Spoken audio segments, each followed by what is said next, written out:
Halo para pendengar, dimanapun Anda berada. Welcome to Isekaipedia. Pada video kali ini kita akan membahas light novel Mushoku Tensei volume 6. Cerita kali ini akan mengisahkan perjalanan mereka ke benua tengah.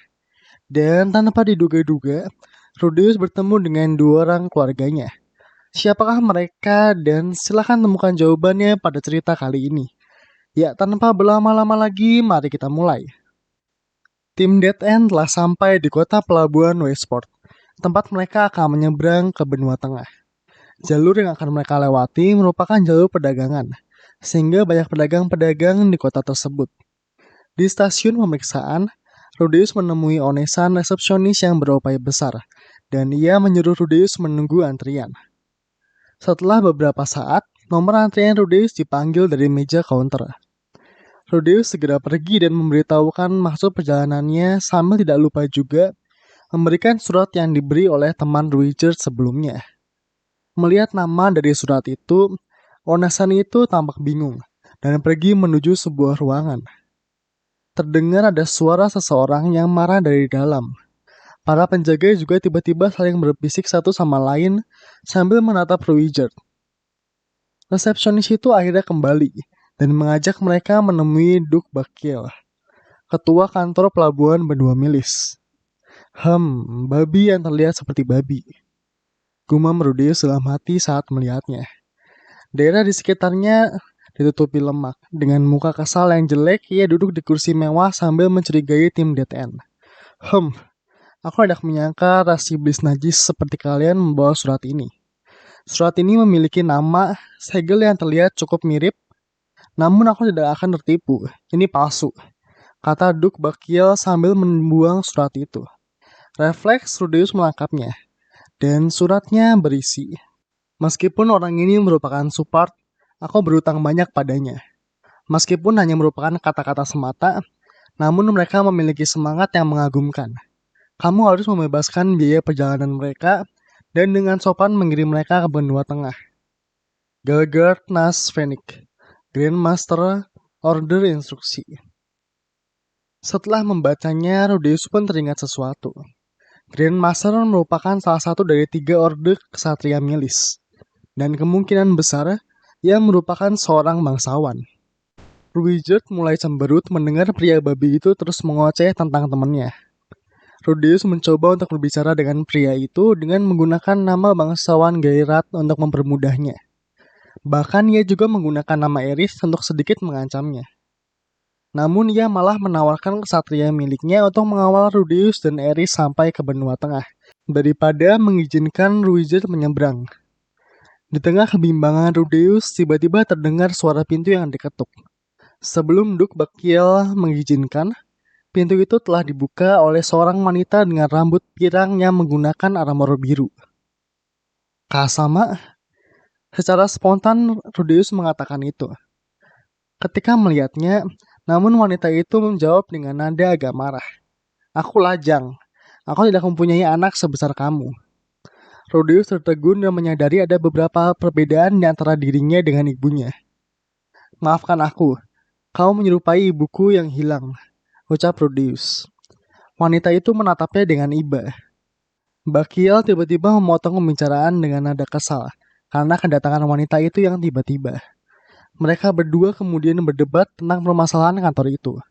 Duke Bakiel tampaknya memang seenaknya sendiri, dan akhirnya wanita itu memutuskan untuk ikut campur dan bertanya kepada Rudeus. Tadi kau mengira bahwa aku adalah ibumu kan? Apakah tidak masalah jika kau memberitahukan nama ibumu kepadaku? Setelah Rudeus mengatakan nama ibu dan ayahnya, ksatria wanita itu berjongkok dan memeluknya dengan erat. Rudeus terkejut dan kebingungan. Setelah puas memeluk dan menepuk kepala Rudeus, wanita itu berdiri dan berkata, "Aku akan mengambil hak asuh dari mereka." Dengan nada marah, Bakiel berkata, Apa? Apa maksudmu dengan mereka? Salah satu dari mereka adalah ras iblis, kau tahu?" Tanpa menghiraukannya, wanita itu mengambil surat dari tangan Rudeus dan menyatakan keasliannya.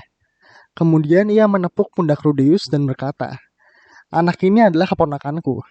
Dan Rudeus sangat terkejut. Therese Latreia, putri keempat yang lahir dari keluarga bangsawan Milision. Latreia, yang juga merupakan keluarga Zenith. Setelah menjadi pemimpin pusat Orde Kuil di usia muda, dia akan menjadi seorang ksatria menjanjikan di masa depan. Dan sekarang, Rudeus berada di penginapan sambil dipeluk oleh bibinya itu. Eris juga berada di sana sambil menatap cemburu. Rudeus kun, aku tahu tentangmu dari surat Nesama, kata Therese. Rudeus menanggapi, begitukah? Apa yang ibu tulis?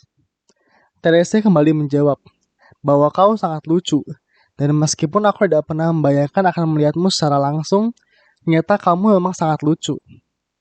Kalau dipikir-pikir lagi, satu-satunya orang yang pernah menganggap Rudeus lucu hanya Zenith seorang. Dan ya, kakak beradik ini punya kesamaan. Eris masih saja menyuruh Therese melepas pelukannya dengan nada cemburu. Tampaknya Eris pernah menyelamatkan Therese dari kepungan musuh saat ia berburu goblin. Ya, walaupun Eris sama sekali tidak ingat.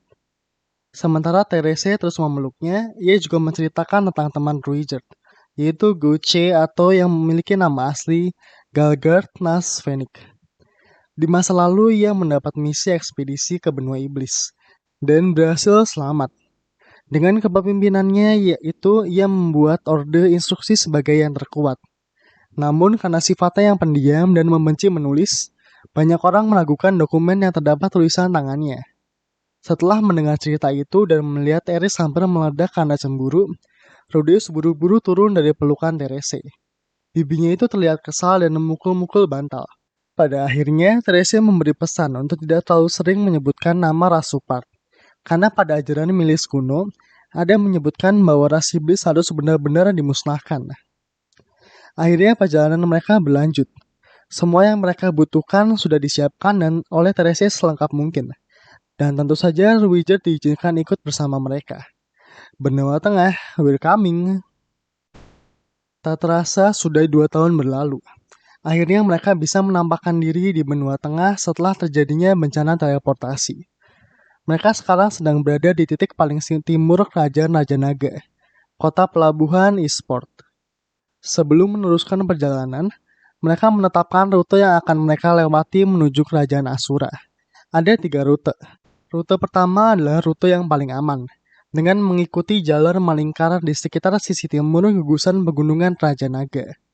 Rute ini membutuhkan kira-kira 10 bulan untuk sampai. Rute yang kedua merupakan rute yang cukup berbahaya, karena melewati hutan yang tidak dapat dilalui kereta kuda di area barat kerajaan Raja Naga. Rute ketiga merupakan rute yang paling berbahaya. Mereka harus menyeberang ke benua Bigarito yang memiliki aliran sihir sangat kuat dan dipenuhi dungeon. Sepertinya Eris malah tertarik menuju benua Bigarito. Tapi ya, Rudeus sudah bisa mengambil resiko besar seperti itu. Dengan begitu, mereka memilih pergi ke rute pertama. Rudeus terbangun di sebuah ruangan putih. Sudah 2 kali ia datang ke ruangan itu tanpa sadar, dengan bertemu makhluk aneh dengan mozaik, yaitu Hitogami. Ya, dan ia muncul lagi. Sudah setahun ia tidak menampakkan diri. Rudeus menatapnya dengan ketidakpercayaan dan merasa kesal. Ia menyalahkan Hitogami atas saran sebelumnya. Mata iblis memang ia dapat, namun ia malah tidak melihat informasi yang dibuat Paul di Guild Petualang, sehingga ia harus bertengkar dengannya, dan ia juga malah terpenjara oleh ras hewan. Pada akhirnya Hitogami ingin membuat Rudeus berjanji padanya, sebelum ia memberikan nasihat lain. Ia ingin Rudeus mempercayainya. Walaupun Rudeus tidak bisa sepercaya itu, namun ia akan mengurangi ketidakpercayaannya. Setelah itu Hitogami memperlihatkan sesuatu pada Rudeus. Ada suatu gang di suatu kota. Seorang gadis muda ditangkap dengan paksa, dan yang menangkapnya adalah tangan seorang prajurit.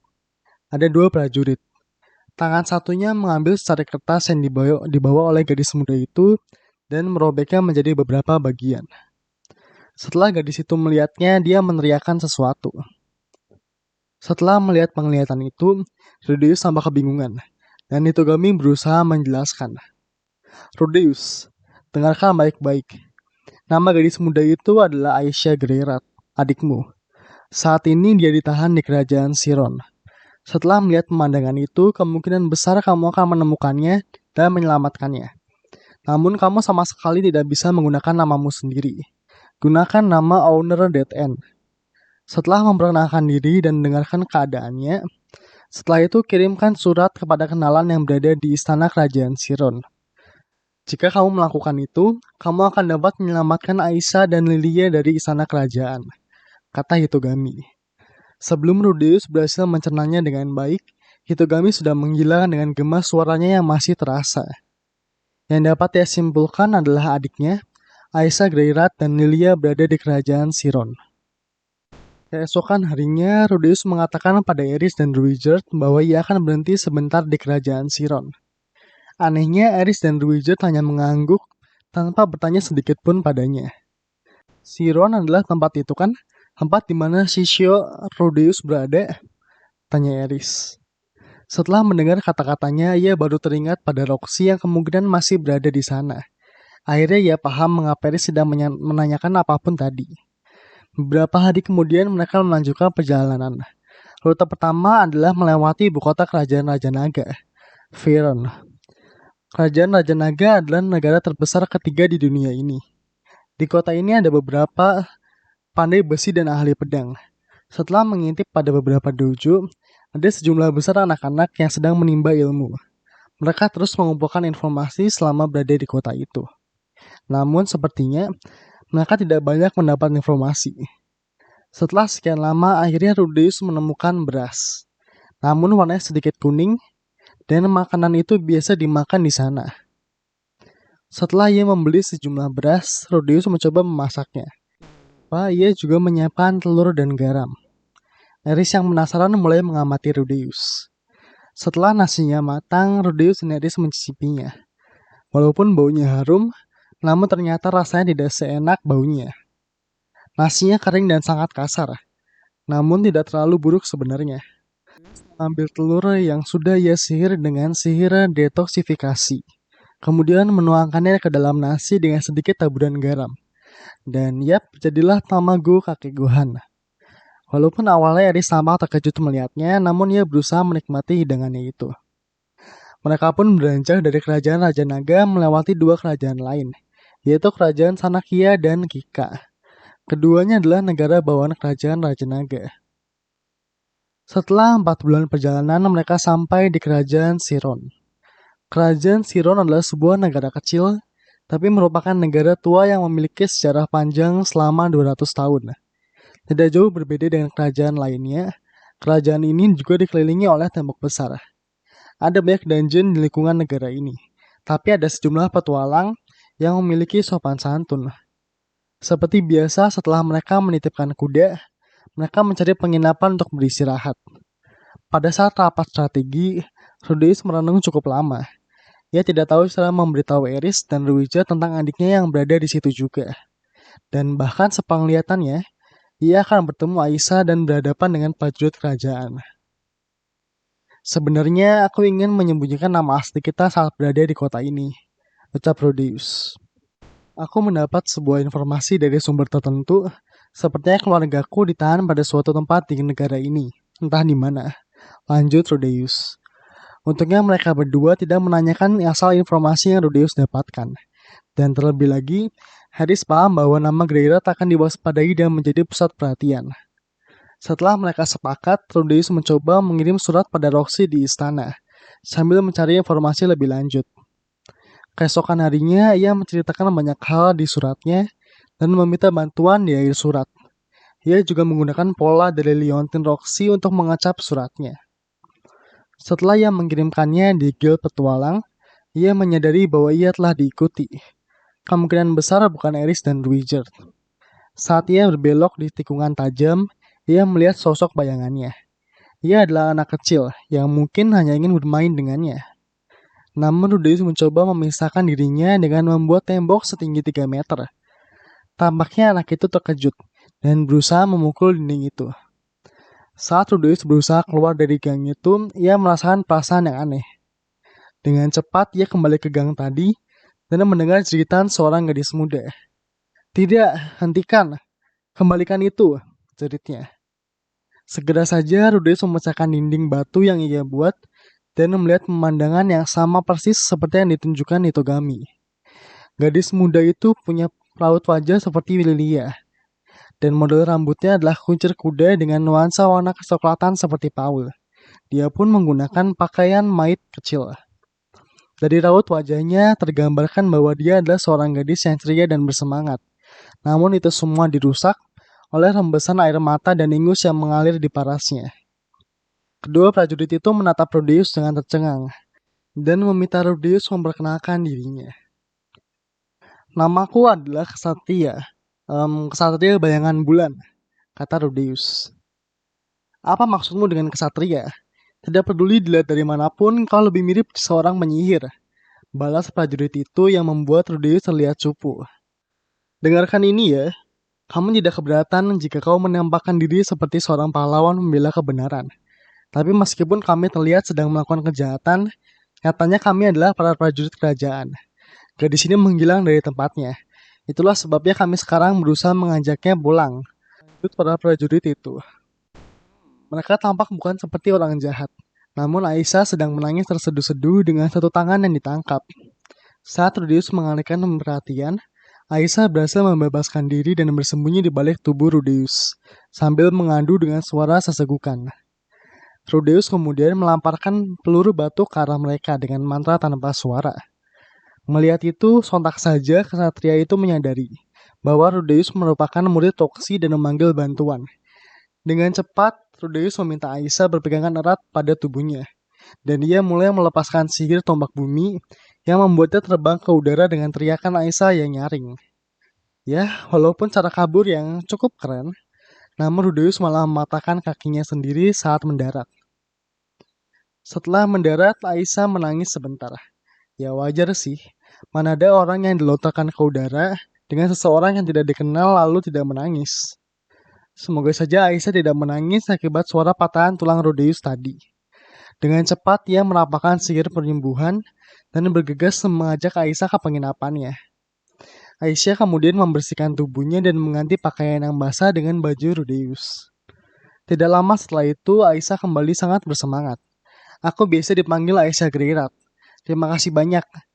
Jika aku tidak diselamatkan oleh Tuan Ksatria, maka aku akan segera ditangkap, kata Aisyah sambil menundukkan kepala dengan rambut ekor kudanya yang bergoyang. Ia sangat mempesona dengan cantik. Matanya berwarna merah seperti ibunya. Karena telah menyelamatkanku, aku ingin mengajukan satu permintaan egois padamu.